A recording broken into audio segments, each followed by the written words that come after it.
Thank you for tuning in and welcome to Hobby Tips.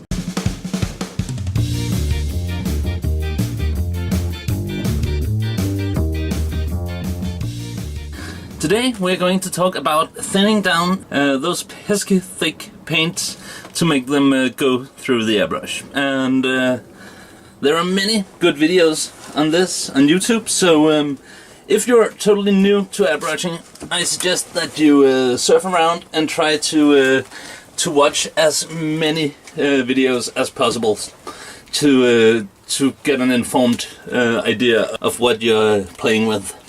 But well, first of all, the most basic medium you'll ever need is tap water. Often I find that tap water is actually enough to make paints that are already smooth and new and not starting to dry up and stuff, make them go right through the airbrush, no problem. Just a bit of tap water and mix it and you're good to go. However, if you need to add a lot of thinner, and the tap water will mess up the quality of the paint. So another thing that I find is often nice to have on hand is some acrylic thinner. I almost never use this anymore, but I had a Warpstone Glow from Games Workshop that I've had since the new paint range came out, and it was really turning into a dry paint, so to say.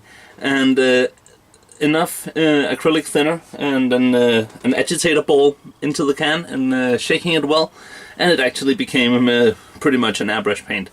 So there are definitely instances where this is the one you want to go with, I think. It doesn't have to be from Scale Color, it could be Vallejo makes some great thinner, and other companies as well. So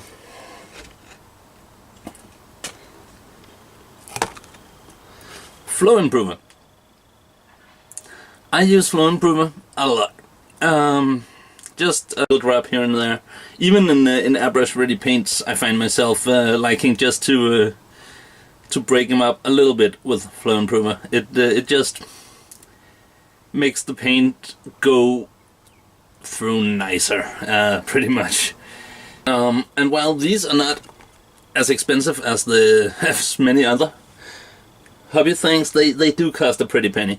So the less you use them, the longer one bottle will last you, and therefore I think it is a good idea to have alternatives for different jobs.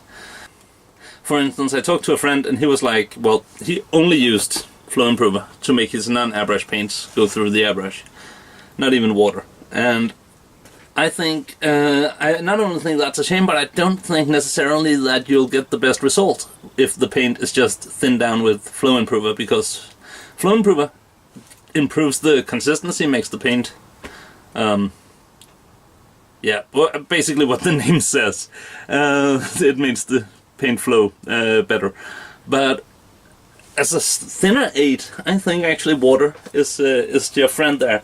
If the tap water in your area is too heavy or has too much stuff in it to be a good medium, or if you just want to be extra sure and a little fancy, then Mineralized water is, I mentioned it before, I use it for a lot of things, and well, because there is no unnecessary extra minerals in there, it is a finer liquid than tap water, and if you have to use more than just a little bit of water to thin it down, I'd recommend having a jug of that.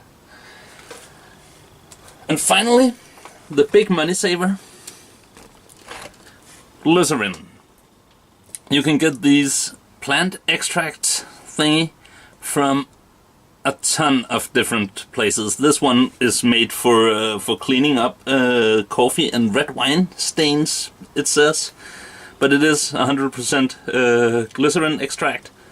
It's basically an ultra powerful flow improver, and never put it into the airbrush undiluted. That then it would probably act more Well, I don't actually know what would happen, but I'm pretty sure that would be bad. How I use it is I put a single drop, for instance, into one of these bottles. I could fill it up with some demineralized water and then just a drop or two of glycerin, shake it well, and you'll have the effect of the flow improver along with your thinning medium, which is water. And combining these two, you can make your thinning medium really cheap. And I do it a lot, making just small bottles with various amounts if I'm doing batches and figuring out, okay, this paint, every time I use it, I need to thin it so and so much to make it look good. Then I pre-mix a bottle with thinner and flow improver just for that specific paint. And that is a certain amount of freedom, and it gives you more stuff to play around with in your crazy scientist lab, and that's always good. So I definitely recommend that you look into these cheaper alternatives, because they also allow you to improve your skills and knowledge in that you mix and match to the project at hand, and after a while you'll be pretty confident with how much you add where and when. So yeah, I hope you found that useful. That's all I wanted to say on this Friday. So enjoy your weekend and take care, and bye bye.